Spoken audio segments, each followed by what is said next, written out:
Hola, bendiciones a todos. El día de hoy estaremos viendo la segunda parte de la parábola de las excusas, como venimos llamándole, o como Reina Valera le llama, la parábola de la gran cena. Vamos a ver la segunda parte de este estudio y para esto vamos a volver a retomar el texto en el que estábamos basándonos para hacer esta enseñanza, que está en Lucas capítulo 14, versículo del 15 al 24. Lucas 14, versículo 15 al 24 dice así. Oyendo esto, bueno, voy a leerlo en Nueva Versión Internacional. Ahí denme un momentito. Al oír esto, uno de los que estaban sentados a la mesa con Jesús dijo, Dichoso el que coma en el banquete del reino de Dios. Jesús le contestó, Cierto hombre preparó un gran banquete e invitó a muchas personas. A la hora del banquete mandó a su siervo a decirles a los invitados, vengan, porque ya todo está listo. Pero todos, sin excepción, comenzaron a disculparse. El primero dijo, acabo de comprar un terreno y tengo que ir a verlo, te ruego que me disculpes. Otro adujo, acabo de comprar 5 yuntas de bueyes y voy a probarlas, te ruego que me disculpes. Otro alegó, acabo de casarme y por eso no puedo ir. El siervo regresó y le informó de esto a su señor. Entonces el dueño de la casa se enojó y le mandó a su siervo, sal deprisa por las plazas y los callejones del pueblo y trae acá a los pobres, a los inválidos, a los cojos, a los ciegos. Señor, le dijo luego el siervo, ya hice lo que usted me mandó, pero todavía hay lugar. Entonces el Señor respondió, ve por los caminos y veredas, oblígalos a entrar para que se llene mi casa. Les digo que ninguno de aquellos invitados disfrutará de mi banquete. Entonces ese es el texto en el que hemos estado estudiando y hoy vamos a seguir estudiando los personajes. La semana pasada vimos quiénes son los ciegos, los cojos, los inválidos, los pobres. Esta semana continuaremos viendo quiénes son los que dicen las excusas y qué significado tienen estas excusas, obviamente basándonos en la ley. Entonces, por un momento volveremos a retomar el tema de los personajes. ¿Quiénes son los personajes? Porque para poder entender las parábolas necesitamos saber que es una comparación a algo que aplica a la vida real, pero las parábolas siempre son como un relato ficticio para hacer una comparación con una realidad. Entonces, todo el tema de la cena, del siervo, de los invitados, es un relato completamente ficticio para darnos una enseñanza. Entonces, volvamos a retomar el tema de los personajes. ¿Quiénes son los personajes? ¿O quiénes son lo, sí, digamos, los personajes? El dueño del banquete. ¿Quién es el dueño del banquete? Hace 8 días veíamos que es el Padre. ¿Quién es el siervo? Hace 8 días entendíamos que es el Mesías. Todo eso lo entendíamos bíblicamente. ¿Quiénes son los invitados? La clase religiosa a los que se le había entregado la ley para que entraran en el reposo definitivo de Dios o lo que también se le llama la tierra prometida.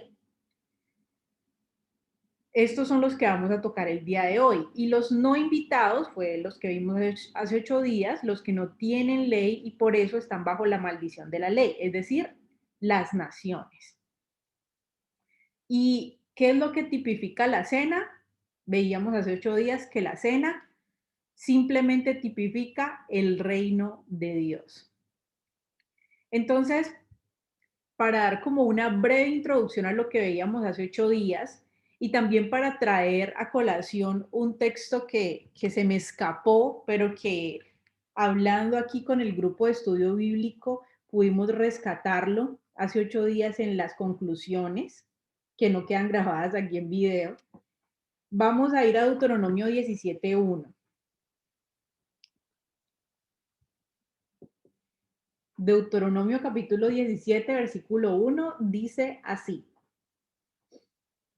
No sacrificarás al Señor tu Dios ninguna oveja ni buey que tenga algún defecto o imperfección, puesto que esto es abominable para el Señor. Entonces, en esta parábola de la gran cena, vemos que los convidados son los que tienen todas las imperfecciones, son los ciegos, los inválidos, los pobres, los cojos, son los mendigos de la época, los que tenían este tipo de inhabilidades. Tenían que estar mendigando, un ciego tenía que estar mendigando, un paralítico también. Recuerden que ahora, digamos, estamos mucho más avanzados en la tecnología para, o los estudios para los ciegos, para los inválidos, para los cojos. Ahora hacen hasta prótesis, hay sillas de ruedas, pero en aquel tiempo no. Entonces, para que una persona pudiera valerse por su propia cuenta, tenía que arrastrarse y para poder vivir tenía que mendigar, y los pobres también. Entonces el Señor también en la ley de Moisés, veíamos hace 8 días, nos da este mandamiento y dirá usted, pues que tiene que ver personas con ovejas o bueyes. Y para eso vamos a ir a Romanos 12, Romanos capítulo 12, versículo del 1 al 2.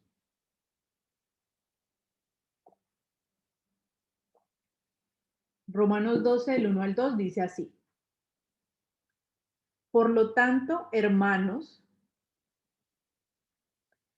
tomando en cuenta la misericordia de Dios, les ruego que cada uno de ustedes en adoración espiritual ofrezca su cuerpo como sacrificio vivo, santo y agradable a Dios. No se amolden al mundo actual, sino que sean transformados mediante la renovación de su mente, así podrán comprobar cuál es la voluntad de Dios, buena, agradable y perfecta. Entonces aquí Pablo está trayendo la ley a la imagen del Mesías. Recuerden que la ley nunca deja de ser. La ley simplemente tuvo una ascensión. O antes la entendíamos simplemente por una mera sombra, se ve solamente la sombra, se ve solamente algo con una figura, pero cuando viene el Mesías ya no vemos la sombra de la figura, sino que ya podemos ver la figura del Hijo de Dios. Vemos a la imagen, vemos al Mesías. Entonces ya la ley no es entendida más en la sombra, sino que es entendida en la figura, en la imagen del Hijo de Dios. Y pues hay algunas cosas que todavía están guardadas para entenderlas a plenitud en el futuro, cuando venga el reino de Dios, pero ese no es el tema. Entonces aquí Pablo nos está trayendo eso ya en la imagen y dice que nosotros en adoración espiritual debemos ofrecer nuestro sacrificio, como sacrificio nuestro cuerpo, pero no porque nosotros nos inmolemos, ni nos suicidemos para ofrecernos a Dios como sacrificio vivo, como lo hacen algunas sectas y religiones. Nuestro sacrificio es un sacrificio en vida. Nuestro morir no es un morir en la carne, es un morir espiritual. De esta manera, como el Mesías sí tuvo que padecer y sí tuvo que morir una muerte física, pero no porque él se hubiera inmolado o porque se hubiera suicidado para complacer a Dios, sino porque él fue asesinado por causa de su justicia para poder salvarnos a todos. Entonces, Pablo también nos está poniendo a nosotros en esa misma posición del Mesías. El Mesías es el Cordero de Dios que fue sacrificado a Dios como un Cordero perfecto. Y entonces ahora Pablo les dice a los que han sido redimidos por el Mesías. Les dice, ahora ustedes, para rendirle culto, adoración, lo que se hacía antes del Mesías, que la gente quería cumplir, quería hacer una promesa o simplemente quería hacer una ofrenda de adoración o quería hacer algo que agradara a Dios, llevaba a su animal y lo ofrecía como sacrificio por expiación, pero también de agradecimiento. Había muchos tipos de ofrendas, ofrendas de paz. Entonces ahora Pablo nos está diciendo, ahora el sacrificio ya no es ese animal, el sacrificio fue el Mesías, pero también el sacrificio es su propia vida, la propia vida del creyente. ¿Y qué es lo que nos dice Deuteronomio? Volvemos entonces a la ley, que a Dios no le agrada ningún sacrificio que tenga defecto o imperfección, pues esto es abominable para Dios. Entonces, si nosotros debemos presentarnos como sacrificio vivo, debemos ser presentados en olor fragante a Dios. Nuestra obediencia es presentada en olor fragante a Dios. No nos podemos presentar como sacrificios en desobediencia a la ley de Dios, porque ya por ahí derecho sería una abominación. Entonces, hablando de esto, precisamente entendíamos el tema de los ciegos, de los cojos, cómo entonces los ciegos, los cojos, los pobres, los inválidos, si estos son abominación delante de Dios, ¿cómo entonces el Señor los va a meter a la cena? Y eso lo veíamos hace 8 días y les pido que no se pierdan esa enseñanza. Si quieren, pausen y vayan allá o terminen de ver este video y luego van y ven ese. Pero entonces quería hacer como esa introducción y salvar este versículo de Romanos que no lo habíamos visto hace 8 días, muy interesante. Entonces, para poder entender el tema de los que hicieron las excusas y qué es lo que significan estas excusas, debemos entenderlo con la ley. Es muy importante estudiar las parábolas a la luz de la ley y los profetas, porque cada enseñanza debe ser interpretada en su contexto. Yo no puedo sacar una enseñanza y mucho menos una narrativa comparativa que se dio en su momento para su contexto, sacarla de allí e interpretarla a mi modo, porque no se va a entender. Y toda enseñanza debe ser interpretada en su contexto y así podemos entender las verdades eternas que el mismo Mesías nos enseñó. Como Jesús no decía nada por su propia cuenta, sino que hablaba todo lo que el Padre le daba a hablar, debemos dar por sentado que todas las palabras que Jesús hablaba estaban estrechamente ligadas a las palabras del Padre, que nosotros conocemos las palabras del Padre porque son las que se habían sido dichas ya desde la antigüedad a nuestros antepasados. Entonces, vamos a ir a Deuteronomio 20, ahí estamos en Deuteronomio 17, vamos a Deuteronomio 20. Bueno, Deuteronomio 17 con el pasaje de la ofrenda abominable. Entonces, ahora vamos a Deuteronomio 20, versículo del 1 al 8. Deuteronomio 20, del 1 al 8. Dice así. Voy a leer Nueva Versión Internacional. Cuando salgas a pelear contra tus enemigos y veas un ejército superior al tuyo con muchos caballos y carros de guerra, no les temas. Y esta parte, ténganla muy en cuenta, la que voy a leer a continuación, ténganla muy en cuenta porque la vamos a retomar más adelante. No les temas, porque el Señor tu Dios que te sacó de Egipto estará contigo. Retenga esa frase allí, Deuteronomio 20, porque el Señor tu Dios que te sacó de Egipto estará contigo. Cuando estés a punto de entrar en batalla, el sacerdote pasará al frente y exhortará al ejército con estas palabras. escucha Israel, Shema Israel, Israel. Hoy vas a entrar en la batalla contra tus enemigos. Aquí se está dando esta explicación para la batalla, ¿no? Hoy vas a entrar en la batalla contra tus enemigos. No te desanimes ni tengas miedo. No te acobardes ni te llenes de pavor ante ellos, porque el Señor tu Dios está contigo. Él peleará a favor tuyo y te dará la victoria sobre tus enemigos. Esto lo hacía el sacerdote. Luego los oficiales le dirán al ejército: si alguno de ustedes ha construido una casa nueva y no la ha estrenado, que vuelva a su casa, no sea que muera en batalla y otro la estrene. Y si alguno ha plantado una viña y no ha disfrutado de las uvas, que vuelva a su finca, no sea que muera en batalla y sea otro el que disfrute de ellas.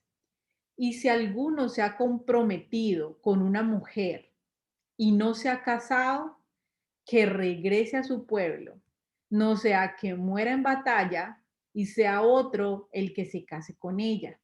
Y añadirán los oficiales: si alguno de ustedes es miedoso o cobarde, que vuelva a su casa, no sea que desanime también a sus hermanos. Cuando vemos estas excusas que los oficiales le permiten al ejército, vemos una estrecha relación con la parábola de la cena, ¿cierto? Estas excusas en la ley de Moisés se les estaba permitiendo a los soldados que hicieran para no ir a la guerra. ¿Cuál guerra? La guerra para entrar a conquistar la tierra prometida y de ahí para adelante cualquier guerra. Pero en este momento estamos en lo más importante que se le había dado a Moisés era para entrar a conquistar la tierra que el Señor su Dios les iba a dar. ¿No es cierto? Entonces en la ley de Moisés se les permite que los oficiales que tengan estas situaciones se puedan ir. Pero ¿por qué se le permite a ellos que se vayan y dejen a sus hermanos luchando solos mientras, mientras ellos se van a la casa a disfrutar de la viña, a disfrutar de sus mujeres, a disfrutar de su ganado, como si nada estuviera pasando en el pueblo? Que otros peleen las batallas por mí. Y para esto tenemos un gran ejemplo. Y es el ejemplo de un hombre que ni siquiera era israelita, pero era un extranjero que se había unido al ejército de Dios y se había convertido con todo su corazón al Dios de Israel. Y eso lo vamos a ver en Segunda de Samuel, versículo 11.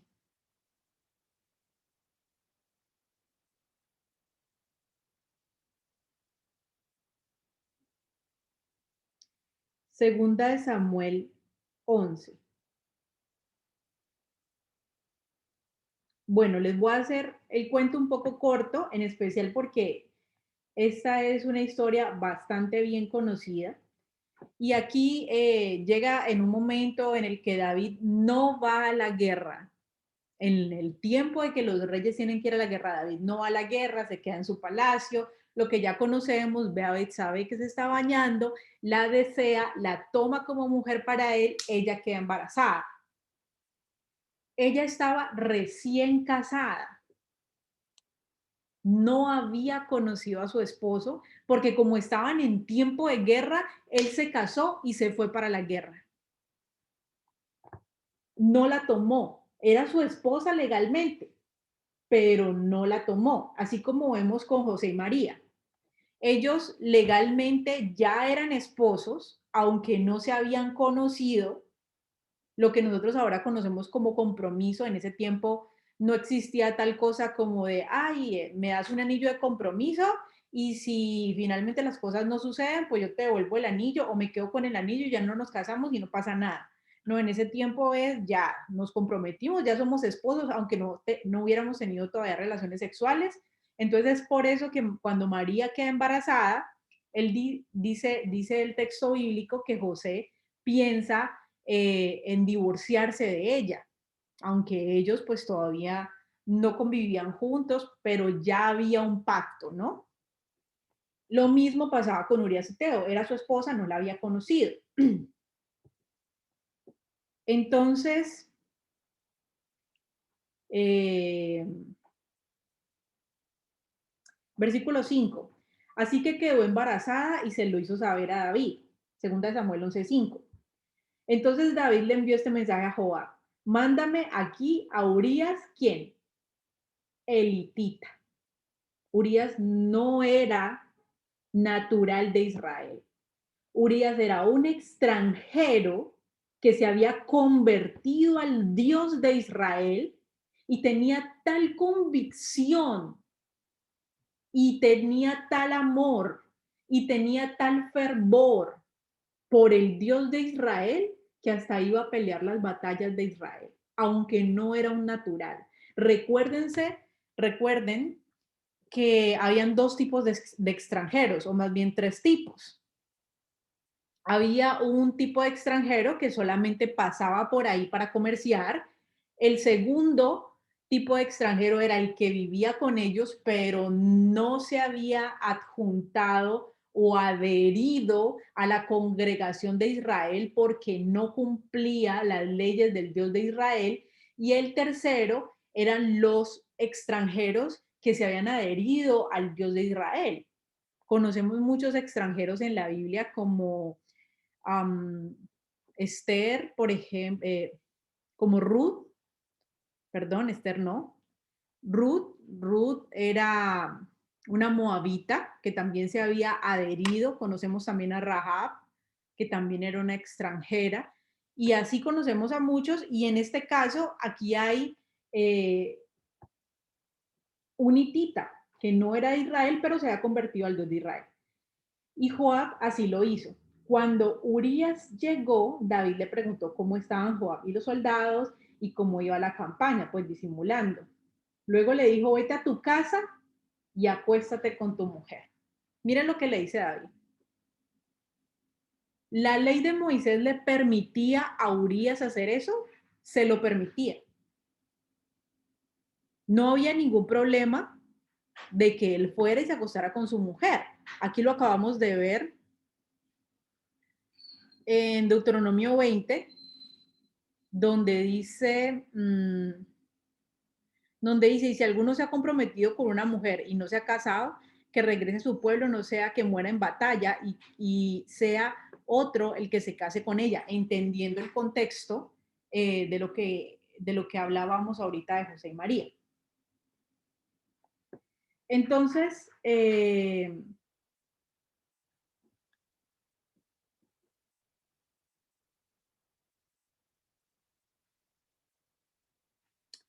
ve a tu casa y acuéstate con tu mujer, le dice David. Tan pronto como salió del palacio, Urias recibió un regalo de parte del rey, pero en vez de irse a su propia casa, se acostó a la entrada del palacio donde dormía la guardia real. Él se quedó en posición de batalla. Él no se fue para su casa a acostarse con su mujer como la ley se lo permitía, sino que él se quedó en posición con la guardia real por si algo pasara, por si algo pasaba. David se enteró que Urías no había ido a su casa, así que le preguntó, ¿has hecho un viaje largo? ¿Por qué no te fuiste para tu casa? En ese momento respondió Urías, miren lo que este hombre extranjero que se había convertido con todo su corazón al Dios de Israel, le responde al ungido de Dios, porque David era el rey ungido, pero en ese momento tenía su corazón endurecido por causa del pecado.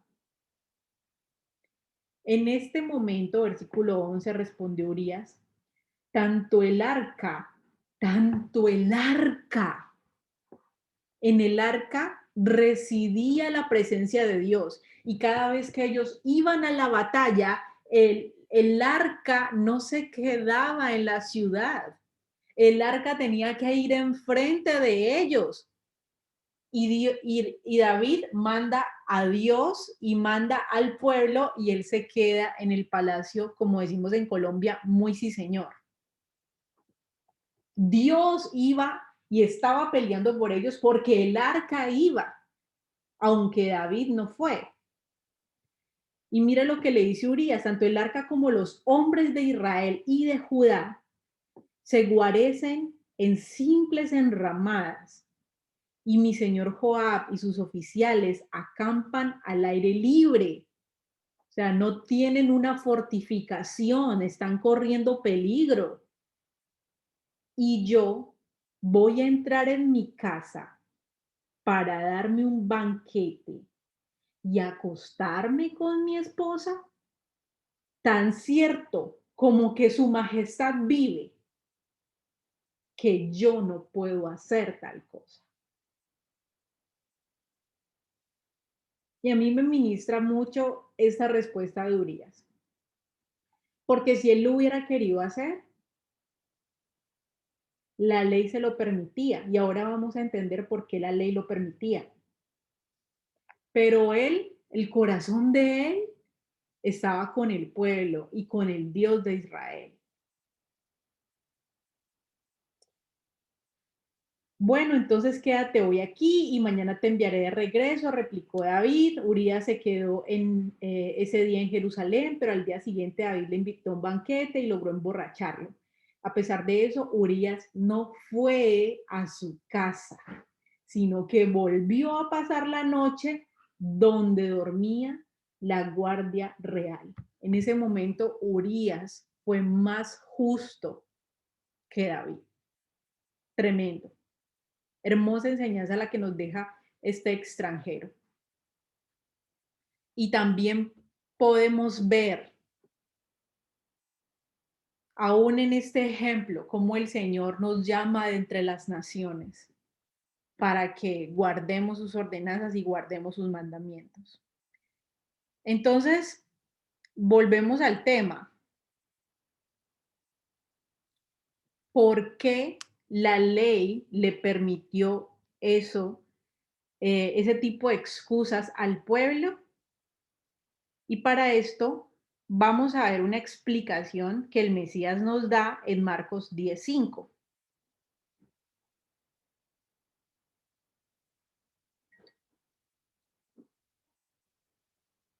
Marcos capítulo 10, versículo 5.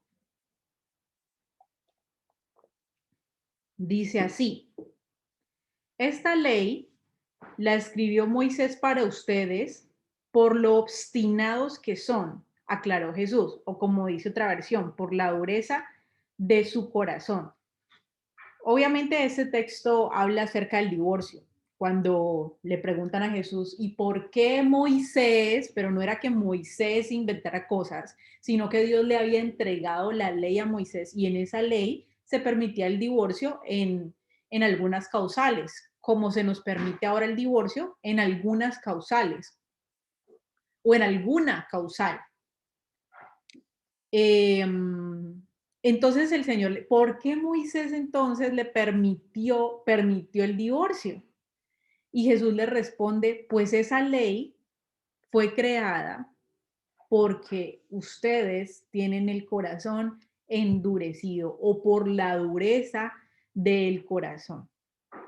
¿Y por qué les digo de que esta ley acerca de la guerra se permitió por la dureza del corazón? Hay otro texto que habla de que cuando ellos iban a la guerra con miedo, pensando que los iban a matar, porque es que el Dios de Israel que les decía, vayan a la batalla, yo voy a pelear con usted, por ustedes, yo les voy a dar la victoria sobre su enemigo y ustedes van a tener posesión y yo estoy con ustedes y yo peleo las batallas y el arca del Señor iba delante de ellos y hacía grandes proezas y grandes milagros que podemos leer en la ley. Pero aún así había gente que no creía. Había gente que decía, ¿y qué tal si me matan? Y empezaba a valorar más, no lo que Urias valoró, la tierra que el Señor nos va a entregar o lo que el Señor nos ha mandado a hacer, o estamos peleando por el arca del Señor y en el nombre del Señor y en el nombre de Israel. Simplemente habían cobardes que decían, no, pero ¿y si me matan? Pero yo acabé de comprar un viñedo y acuñándolo a esta época. ¿Y qué va a pasar entonces con la empresa tan buena que yo acabé de fundar? Con la yunta de bueyes. ¿Qué va a pasar entonces con la mujer con la que yo me acabé de casar? Ni siquiera me he podido acostar con ella. No le creían al Dios de Israel y entonces por eso actuaban de esa manera.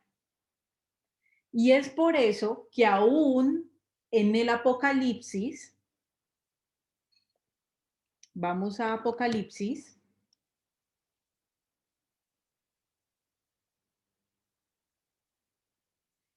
21 del 7 al 9. Apocalipsis 21 del 7 al 9. Dice así.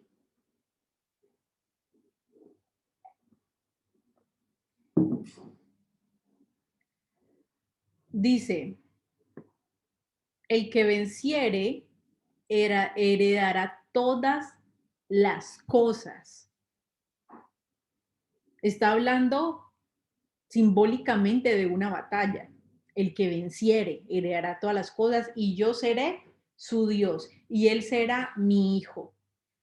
Pero los cobardes e incrédulos.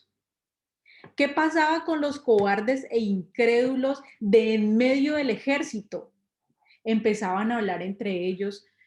No, pero ¿y qué tal? Es que los que están peleando contra nosotros nos superan en número. ¿Cómo nosotros vamos a ganar?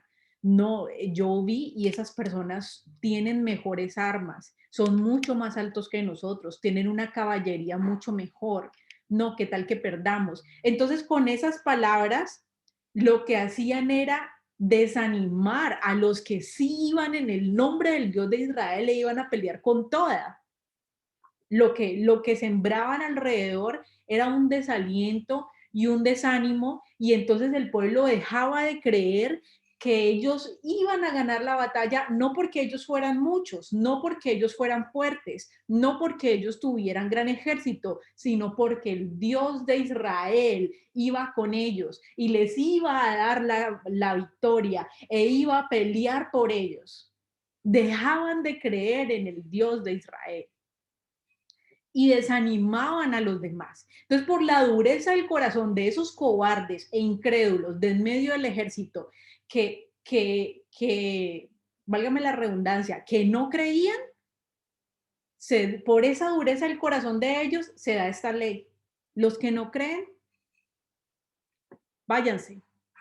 Mejor no se queden aquí para que le traspasen ustedes este mismo sentir que ustedes tienen en los demás que sí creen. Porque si todos empiezan aquí a pensar que el Dios de Israel no va a pelear por ellos, que el Dios de Israel no les va a dar la victoria, la ira del Dios de Israel se va a encender contra Israel y de verdad que sí van a perder. Y eso lo vemos en el texto que leímos. Vamos a terminar de leer este texto. Ay, se me perdió aquí. Entonces, por eso ya sabemos por qué dice Apocalipsis 21, habla de los cobardes e incrédulos. Yo en su momento leí ese texto y yo decía, me parece un poco injusto que Dios hable de que los cobardes e incrédulos no van a heredar el reino. Bueno, los incrédulos, pues, pero los cobardes, ¿por qué? ¿No? Y con este contexto lo entendemos. Los abominables, homicidas, imagínense, se pone a los cobardes en el mismo lugar de los homicidas, de los hechiceros, de los idólatras, fornicarios, los mentirosos. Tendrán su parte en el lago que arde con fuego y azufre, que es la muerte segunda. Es decir, ellos no se salvarán, ellos no van a entrar en el reino. Y volvemos al tema de la parábola, no van a sentarse a la mesa a comer de la cena porque están sacando excusas. ¿Por qué? Por lo mismo que David quería que Urías Eteo sacara excusas, porque el pecado le había endurecido el corazón a David. Y estaba incitando a un hombre justo a pecar contra el Dios de Israel por la dureza del corazón de David, que lo pagó muy caro. Pero miren hasta dónde va la dureza del corazón del hombre. Y es por esto que les digo que esta ley se da por la dureza del corazón del hombre, como lo decía el Señor también hablándolo acerca del divorcio. Porque finalmente, ¿para qué se da la ley? La ley se da por la sobreabundancia de transgresiones. En un país donde todos se comportan bien, donde sin necesidad que nadie les diga nada, nadie asesina, nadie roba, todo el mundo respeta a todo el mundo, hablan verdad con su prójimo, se colaboran entre sí. eh, Cuando hay un pueblo que es así, sin necesidad que haya un legislador que les diga cómo deben comportarse, pues no hay necesidad que se les entregue ley porque ellos ya están cumpliendo la justicia y todos están viviendo en armonía por esa misma justicia que ellos están cumpliendo. Pero si este mismo pueblo que al principio vivía en armonía empieza a matar, empieza a robar, empieza a violar, empieza a mentir, empieza a engañar a su prójimo y a robarle y a hacer ese tipo de cosas, y el resultado de eso es que rápidamente se saquen legislaciones para poder controlar a la gente de este pueblo. Entonces, finalmente la ley se da por la cantidad de las transgresiones del pueblo. Y para eso a nosotros se nos da la ley, por la cantidad de transgresiones, que es lo que dice, los Gálatas capítulo 3 versículo 19. Y voy a leer la primera parte, la parte A. Gálatas 3:19 dice, entonces, ¿cuál era el propósito de la ley? Fue añadida a causa de las transgresiones. Esto es lo que con- concluye el apóstol Pablo en Gálatas 3:19. Em, y entonces es por eso que se les da a ellos esta ley, por la dureza del corazón para que no desanimen al resto del pueblo, ¿no? Sin embargo, Urias, que era un hombre justo, él no le cabía en la mente cómo se iba a ir a acostar con su mujer, sabiendo que el arca del Dios vivo y el ejército de Israel estaban pasando, estaban en medio de la guerra, en simples enramadas o a la intemperie. En cualquier momento podía llegar el enemigo y tenían que estar listos para enfrentar la batalla. Él eh, no podía concebir en su mente cómo él podía estar de banquete y acostándose con su mujer, mientras los demás, él estando en edad para ir a la guerra, se quedaba muy tranquilo en su casa. Y eso lo pensaría un hombre justo. Ahora, en este momento, nosotros vamos también camino a conquistar la tierra que el Señor nos ha prometido. Y debemos pelear hasta conquistarla. Vamos a Mateo. Estábamos allí leyendo lo del tema del versículo que les dije del divorcio. Estábamos en Marcos 10, ahora vamos a Mateo 11, versículo 12 al 13.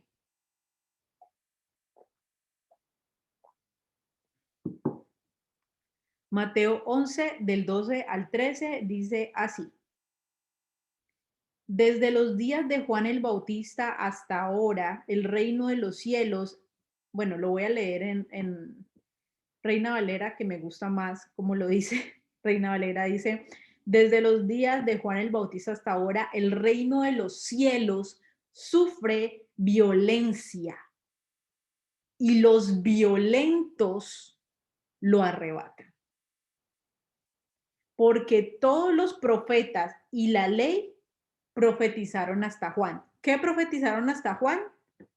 Los profetas y la ley, que el reino de los cielos estaba sufriendo violencia para avanzar y que los violentos iban a arrebatarlo. Eso se ha profetizado desde los profetas y se profetizó y también lo profetizó Juan. Entonces, nosotros espiritualmente estamos siendo parte del ejército de Dios, pero también del pueblo de Dios, así como Israel en su momento. Era el pueblo de Dios el que tenía la heredad, el que tenía las promesas, pero también se tenían que levantar como soldados del ejército de Dios. De hecho, hay un versículo, creo que es en Josué, que dice que los que murieron en el desierto para entrar a la tierra prometida eh, fueron los varones que estaban en edad militar y entraron los niños. Los que pelearon y entraron a la tierra prometida para conquistarla fueron los niños, no los varones de edad militar. Ellos murieron en el desierto por causa de su rebelión y su desobediencia. Por ahí lo pueden buscar. Segunda de Timoteo, capítulo 2, versículo del 3 al 5. Vamos a ir a Segunda de Timoteo 2, del 3 al 5, y luego del 5 saltamos al 19. Segunda de Timoteo 2, del 3 al 5, y luego saltamos al 19. Dice así: Tú pues, sufre penalidades como buen soldado del Dios viviente, de Jesucristo.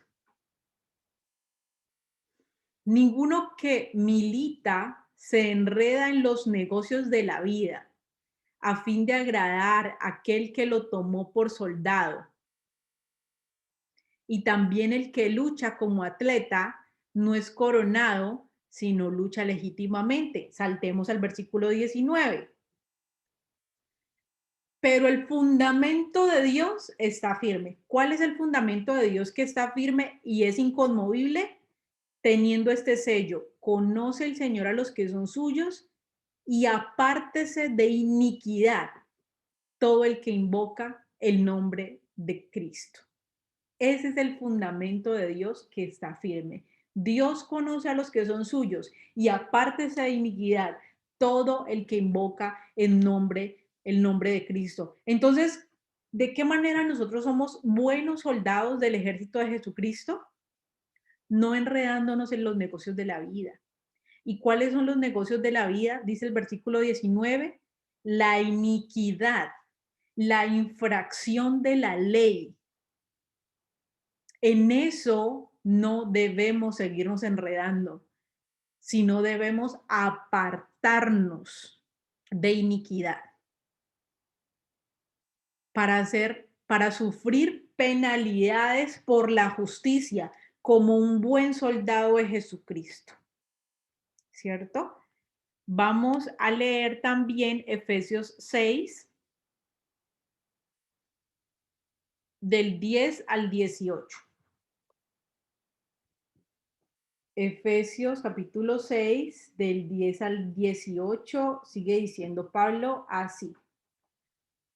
Por lo demás, hermanos míos, Efesios 6, del 10 al 18. Por lo demás, hermanos míos, fortalezcanse en el Señor y en el poder de su fuerza. ¿En qué debemos estar fortalecidos para ir a la batalla, para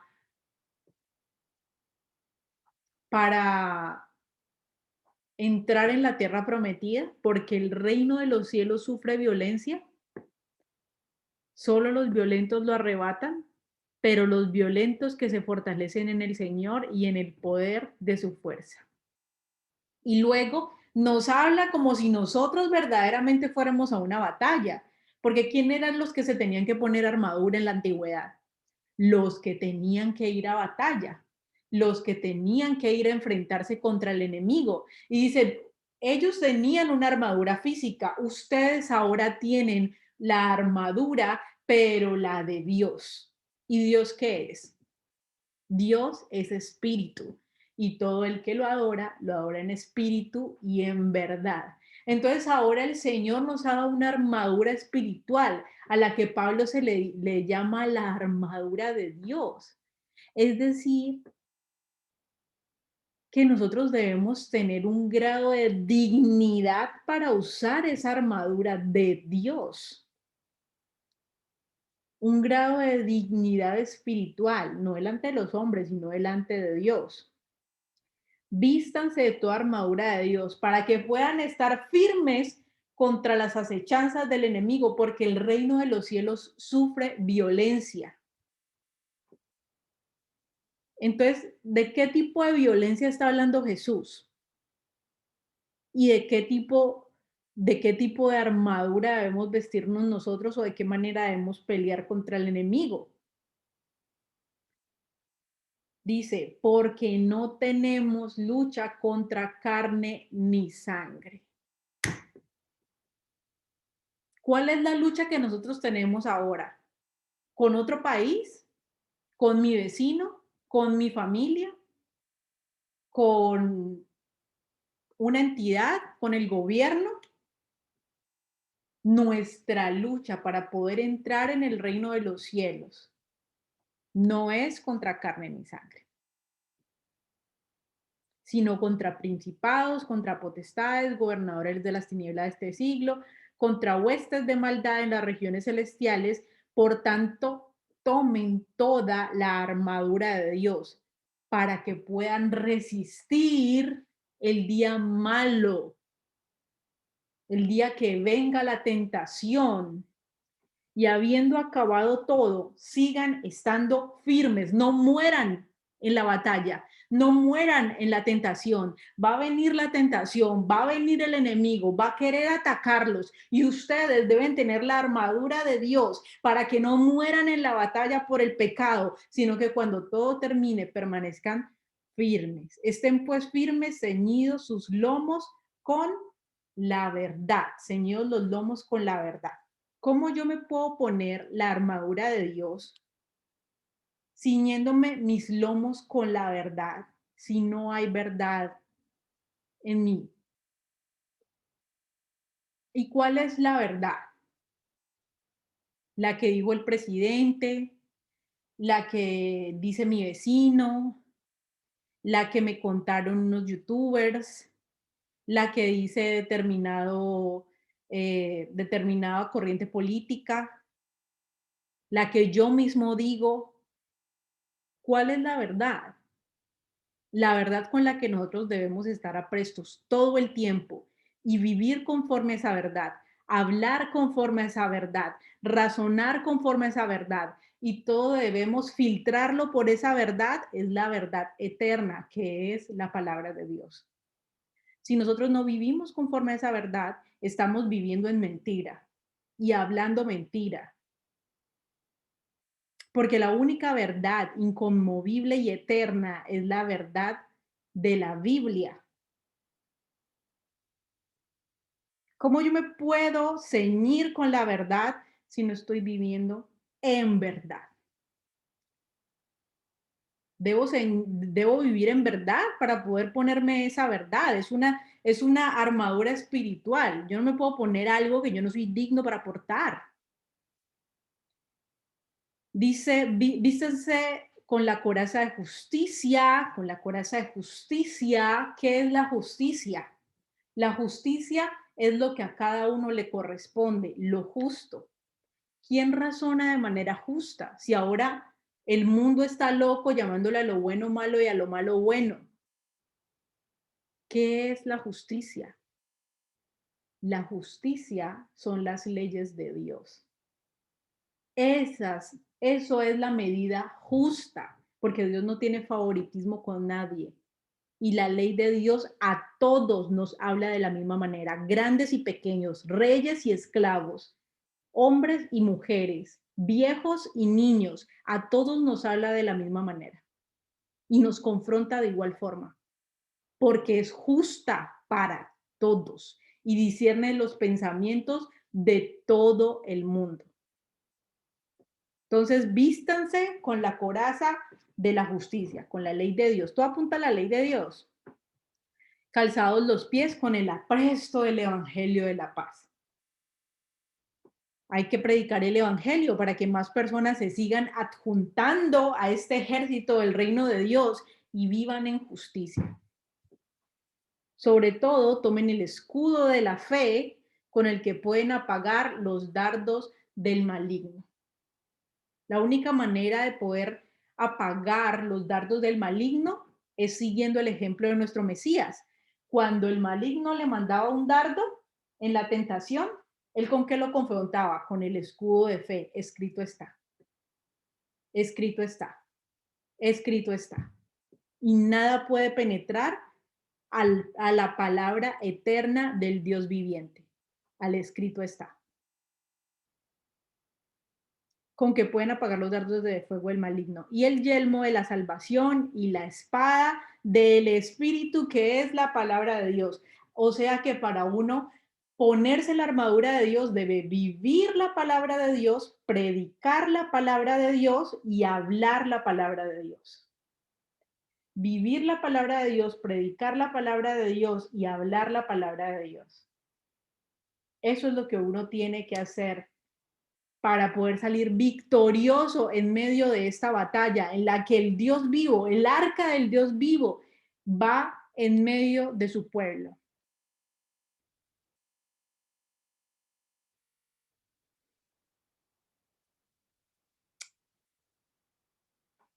Entonces, vemos que en esta parábola que leíamos al inicio, la de Lucas, la que estamos estudiando, vemos que hay unos que se excusaron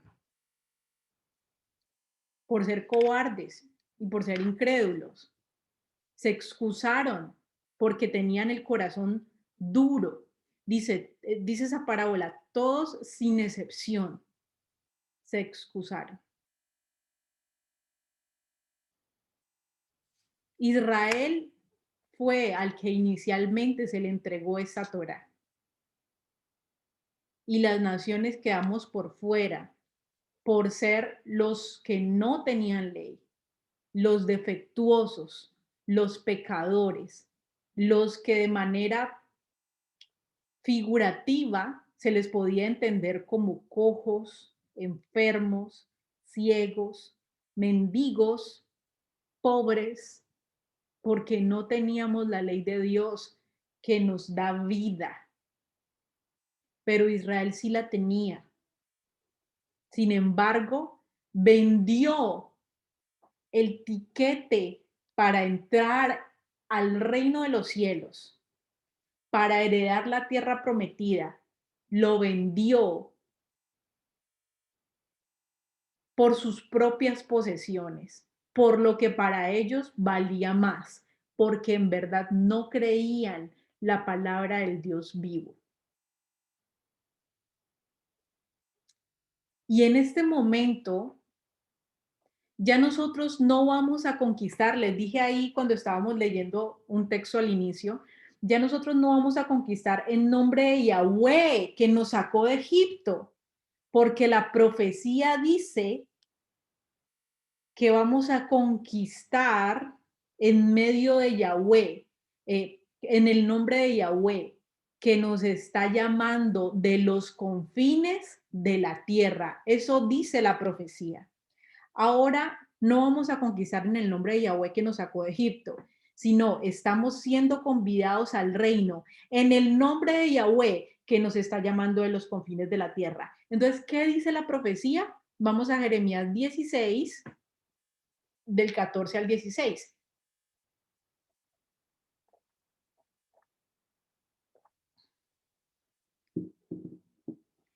Jeremías capítulo 16, versículo 14 al 16. Dice, por eso afirma el Señor, vienen días en que ya no se dirá. Esto dice la profecía. Esto es Jeremías. Vienen días en que ya no se dirá, por la vida del Señor que hizo salir a los israelitas de la tierra de Egipto, que era lo que veíamos al inicio cuando les dije, subrayen esa parte ahí. Deuteronomio 20, creo que versículo 2, dice, desde versículo 1, cuando salgas a pelear contra tus enemigos y veas a un ejército superior al tuyo, como el mismo Señor Jesús dijo, no teman manada pequeña. No teman manada pequeña. Porque a su Padre les ha placido darles el reino. Cuando salgas a pelear contra tus enemigos y veas un ejército superior al tuyo, con muchos caballos y carros de guerra, no les temas. No temas manada pequeña.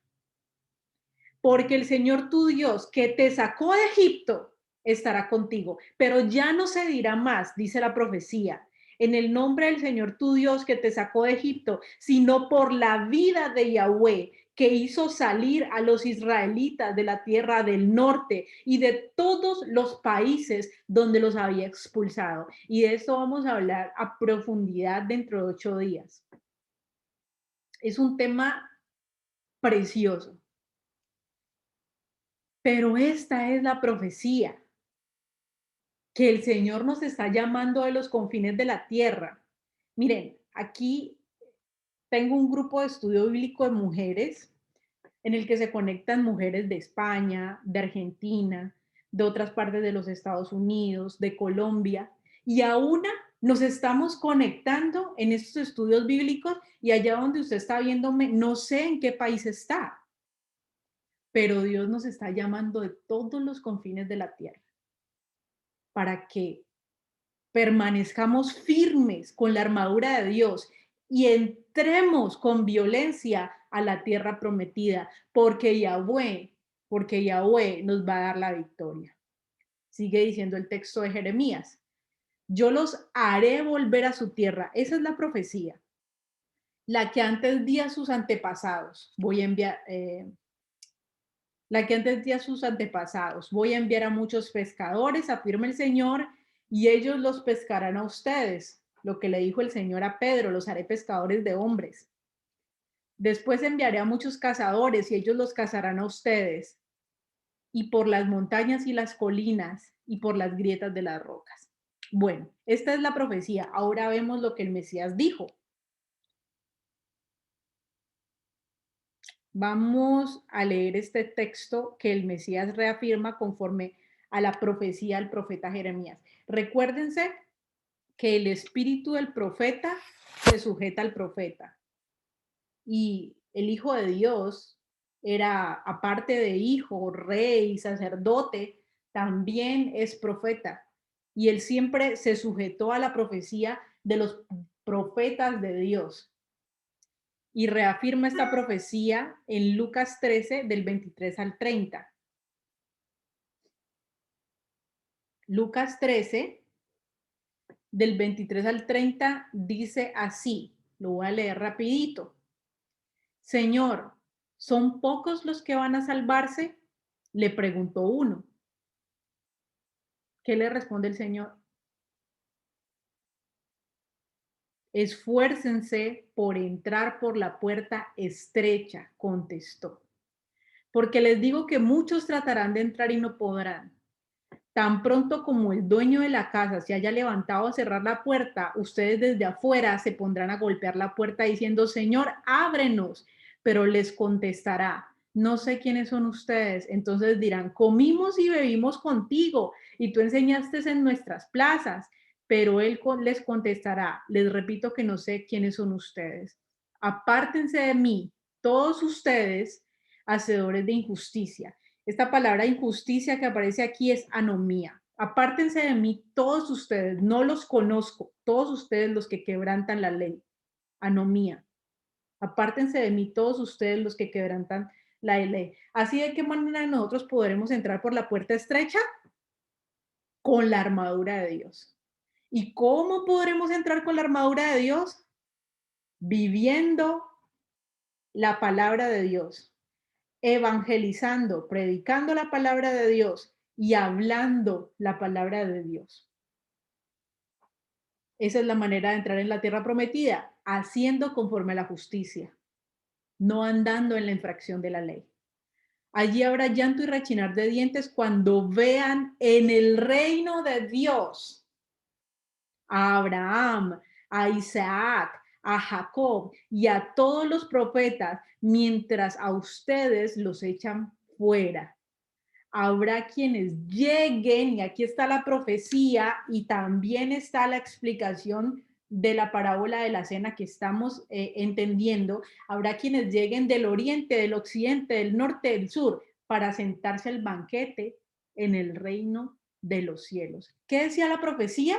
Va a llegar un tiempo en el que no se va a decir más en el nombre de Yahweh que nos sacó de la tierra de Egipto, vamos a ir a la batalla. Se va a decir en el nombre de Yahweh que nos está llamando a los confines de la tierra para hacernos entrar en el reino de Dios, que es la tierra que Dios nos prometió y nos va a dar la victoria sobre nuestros enemigos, porque Yahweh pelea con nosotros y nosotros debemos permanecer viviendo en justicia para que Yahweh nos dé la salvación y nos entregue la tierra que le prometió a nuestros antepasados.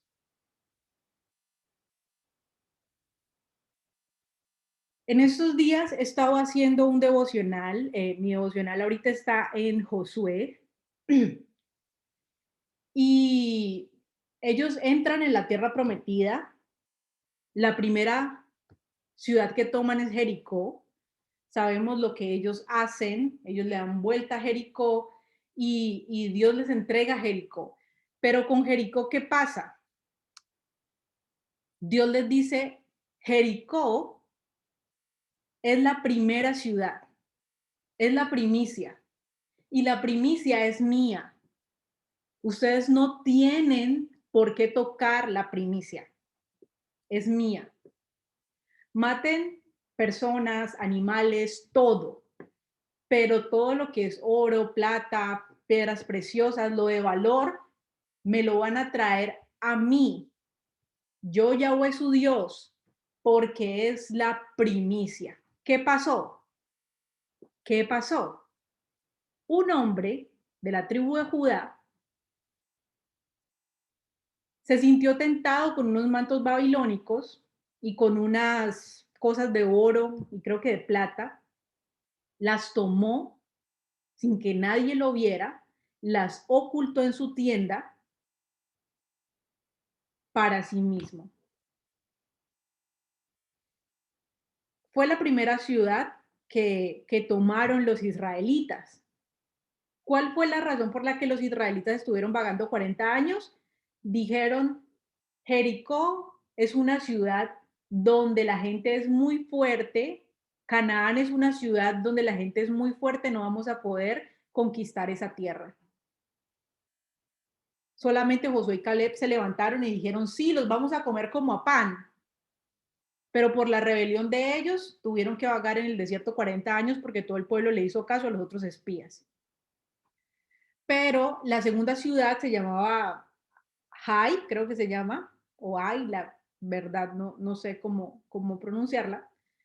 Y la segunda ciudad, entonces ellos van, miran la ciudad, ven que es una ciudad pequeña y se devuelven y dicen, es una ciudad pequeña, no cansemos a todo el pueblo, vamos a, vamos a, vamos a ir solo unos poquitos, porque el Señor nos la va a entregar. Fueron hasta ahí y dice que murieron 36. Y los de Ai, que eran poquitos, Lo sacaron corriendo todos y mataron a 36. Entonces el pueblo entra en esa desesperación y dices, ¿por qué nos has traído hasta aquí para que nos maten? Y el Señor dice, ¿sabe por qué los mataron? Porque alguien del pueblo profanó mis mandamientos. Les dije que no tomaran nada porque la primicia me pertenecía a mí, pero fulano de tal tomó de lo que es mío para quedárselo. Hasta que no hicieron justicia con ese fulano de tal que pecó, ellos no pudieron seguir conquistando las otras naciones. Y eso mismo nos pasa a nosotros. No vamos a poder entrar a conquistar la tierra que el Señor nuestro Dios nos da y a tener la victoria sobre el enemigo si nosotros permitimos el pecado en nuestra vida y en los nuestros. Porque bien también la ley decía, si hay alguien de tu casa, llámese padre, madre, hijos, esposo, esposa, que te dice, vamos a pecar contra el Señor nuestro Dios o vamos a servir a otros dioses, tú no le tengas compasión, sino que seas tú el primero en denunciarlo en contra de toda la congregación para que el pecado no esté en medio de tu pueblo. Y yo cuando leo esa historia pienso, ¿será que la esposa de este hombre que pecó no sabía que él se robó eso? Ahora, es especulación, la Biblia no lo dice, pero puede que su familia se hubiera enterado y como decimos en Colombia, comió callado. ¿Estamos permitiendo la injusticia en medio de nosotros? ¿En nuestra propia vida? ¿En los nuestros? De esa manera no vamos a conquistar la tierra prometida. Miren el ejemplo de Israel. ¿Qué pasa con Israel, no? Entonces, ¿quiénes son los que sacrificándolo todo mueren en la batalla? ¿Quiénes son los que sacrificándolo todo mueren en la batalla? Con el ejemplo que les acabo de dar de lo que pasó en Josué con este hombre que transgredió el mandamiento de Dios y por eso murió e hizo morir a 36 compatriotas. La muerte de 36 personas yacía sobre su cabeza por su pecado. Dios no puede acolitar la injusticia, porque Dios es un Dios justo, que no tiene favoritismos. Mire que también cuando leemos en Josué, dice que se aparece un hombre a Josué y Josué le dice, ¿de quién eres? ¿Del ejército enemigo o de nuestro ejército? Y él le responde, de ninguno. Soy del ejército del Dios viviente. Y Dios a través de ese ángel le mandó unas instrucciones a Josué. Pero a mí me llamó mucho la atención lo que yo leí esta semana. ¿Qué le respondió el ángel? De ninguno. Hubiera podido decir, somos del ejército de Israel. De ninguno. Somos de Dios viviente, que no tiene favoritismos, que apoya a todos aquellos que cumplen su ley, pero que no acolita a los que andan en pecado por Dios. Entonces, ¿quiénes son los que sacrificándolo todo mueren en la batalla? Vamos a Deuteronomio 28, 30, 31.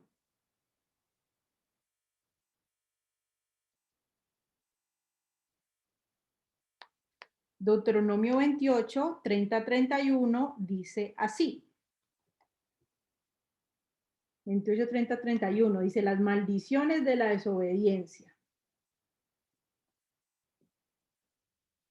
Te desposarás con mujer y otro varón dormirá con ella. Edificarás casa y no habitarás en ella. Plantarás viña y no la disfrutarás. Tu buey será matado delante de tus ojos y tú no comerás de él. Tu asno será arrebatado delante de ti y no te será devuelto.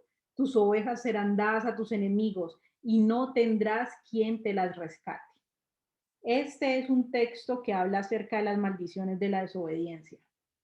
¿Quiénes son los que desposando mujer no se pueden acostar con ella porque los van a matar en la batalla? ¿Quiénes son los que edificando la casa no pueden habitar en ella? ¿Quiénes son los que plantando viña no la pueden disfrutar? ¿Quiénes son los que teniendo una yunta buena de bueyes los matan los bueyes delante de sus ojos y no pueden comer de él? ¿Quiénes? Todos aquellos que están bajo las maldiciones de la ley por andar en desobediencia. Por eso es que Dios venga a la vida de Urías Eteo, porque él era un hombre justo que murió a manos de David, actuando con injusticia, y Dios venga a la vida de ese justo. Aún sabiendo que David era conforme al corazón de Dios, Dios no dijo, ah, no, David es israelita, es rey, es un hombre conforme a mi corazón. Y Urías es hitita, ni siquiera es general del ejército, es un don nadie. No, pues yo estoy es con Israel y yo soy, y no pasa nada. No, como dice la Biblia, cada cabello de la cabeza de los justos pesa. Entonces, ¿quiénes son aquellos que aún dando todo por el reino de Dios, mueren en la batalla? Es decir, mueren para no heredar la vida. Los que están bajo la maldición de la ley por no andar conforme a la ley. Eso es lo que dice aquí Deuteronomio 28, 30, 31. Esa es la consecuencia. Si yo estoy en medio de la batalla diciendo, ay, no, me acabé de casar y no voy a poder desposar a mi mujer, ay, no, planté una viña y me van a matar, no voy. ¿Por qué estoy pensando eso? Porque estoy bajo la maldición de la ley, porque la quebranto, porque esas son las consecuencias de quebrantar la ley. Pero ¿cuáles son las bendiciones de la obediencia? Y para esto me quiero remontar a las palabras de lo que dice nuestro Señor, que nunca contravenía la ley. ¿Cuáles son las bendiciones de la obediencia? Lucas 18, versículo 26, 28. Y saltamos al 30. Lucas 18, 26, 28 y saltamos al 30. Dice, los que lo oyeron preguntaron, entonces, ¿quién podrá salvarse? Y el Señor dice, lo que es imposible para los hombres es imposible para Dios, aclaró Jesús. Mira, le dijo Pedro, nosotros hemos dejado todo lo que teníamos para seguirte. Ve, no sé por qué no puse el versículo 29, lo voy a buscar aquí.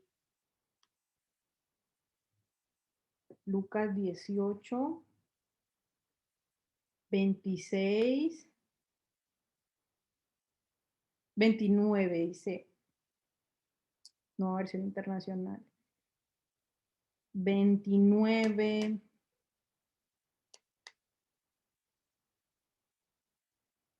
Nosotros hemos dejado todo para seguirte. 29. Les aseguro, respondió Jesús, que todo el que por causa del reino de Dios haya dejado casa, esposa, hermanos, padres o hijos, recibirá mucho más en este tiempo y en la edad venidera la vida eterna. Los que por causa del reino de Dios, que el reino de Dios va completamente en contraposición a este mundo, los que no están preocupados de lo que van a perder, sino que saben que el Señor es fiel y justo y que el Señor nos dará la victoria y que el Señor nos va a recompensar grandemente. Y para esto vamos a leer este texto.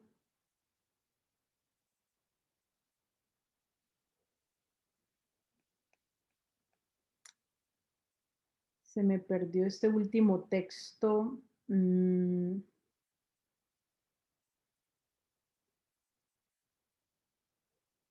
Vamos a ir a Lucas 9, 62. Lucas capítulo 9, versículo 62. Bueno, pero ese no es el texto que estoy buscando. De todas maneras, también es un texto que quería citar. Dice, y Jesús le dijo, ninguno que poniendo su mano en el arado mira hacia atrás es apto para el reino de Dios. ¿Qué debemos dejar para poder entrar en la vida, para poder entrar en el reino de Dios? Todo, todo. Y el versículo que es el texto que estaba buscando es, ¿qué dará el hombre a cambio de su vida? ¿Qué podrá dar el hombre si retiene su vida pero pierde su alma? Si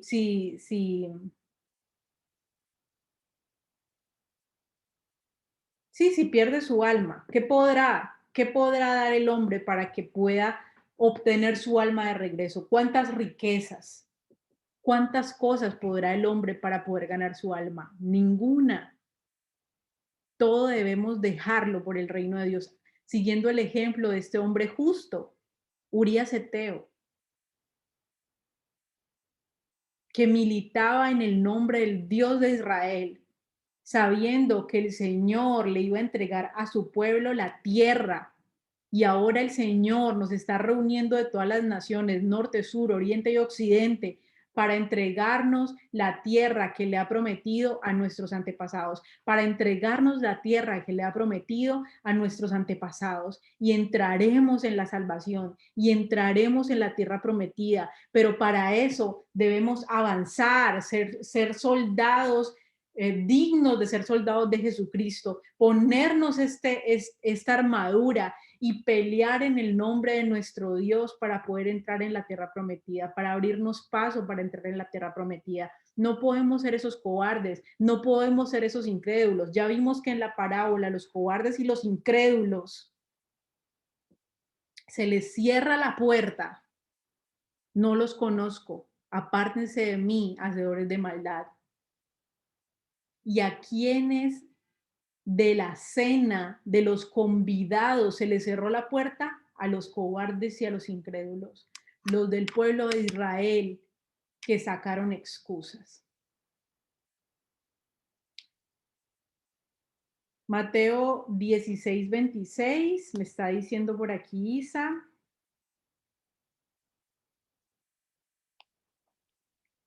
16:26 dice, sí, ese texto yo lo tenía, pero no sé por qué se me embolató. Dice Mateo 16, para terminar, versículo 21, dice, desde entonces comenzó a declarar a sus discípulos que era necesario ir a Jerusalén y padecer mucho de los ancianos, de los principales sacerdotes y de los escribas, y ser muerto y resucitar al tercer día. Entonces Pedro, tomándole aparte, comenzó a reconvenirle diciendo, Señor, ten compasión de ti, en ninguna manera esto te acontezca. Pero él volviéndose dijo a Pedro, quítate delante de mí, Satanás, me eres tropiezo, porque no pones la mirada en las cosas de Dios, sino en las cosas de los hombres. Entonces Jesús le dijo a sus discípulos, si alguno quiere venir en pos de mí, niéguese a sí mismo, tome su cruz y sígame, porque todo el que quiera salvar su vida la perderá, y todo el que pierda su vida por causa de mí la hallará. Nosotros debemos negarnos a nosotros mismos, muchas veces a nuestras propias comodidades, a nuestra propia voluntad, a nuestros propios placeres, si es que eso va en contra de los mandamientos de Dios. Porque en ese momento nos despojamos de de nuestro yo, y estamos abrazando el reino de Dios, porque todo el que quiera salvar su vida la perderá, y el que pierda su vida por causa de mí la hallará. Porque ¿qué aprovechará el hombre si ganara todo el mundo y pierde su alma? ¿O qué recompensa dará el hombre por su alma? ¿Qué importa las yuntas de bueyes? ¿Qué importa la viña? ¿Qué importa que no me haya acostado con mi esposa? ¿Qué importa que compré un nuevo terreno? ¿Qué importa? Si eso va en contra del mandamiento de Dios, ¿qué importa eso? Si eso me aparta de vivir en santidad, eso no tiene valor, porque ¿qué podremos dar nosotros para poder ganar nuestra alma? ¿Qué recompensa dará el hombre por su alma?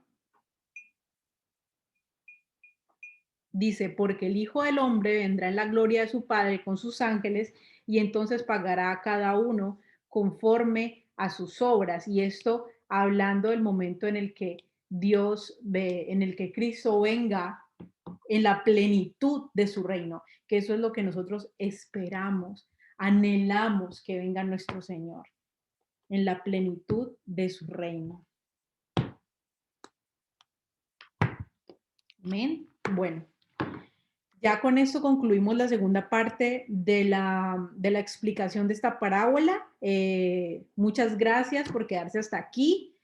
Eh, en la próxima clase podremos ver qué significa ser un ciudadano del reino de Dios, porque es que para allá vamos. Debemos saber qué es lo que significa ser un ciudadano del reino de Dios, qué es lo que requiere, qué es lo que se necesita y qué es lo que vamos a esperar en ese momento tan precioso y tan valioso.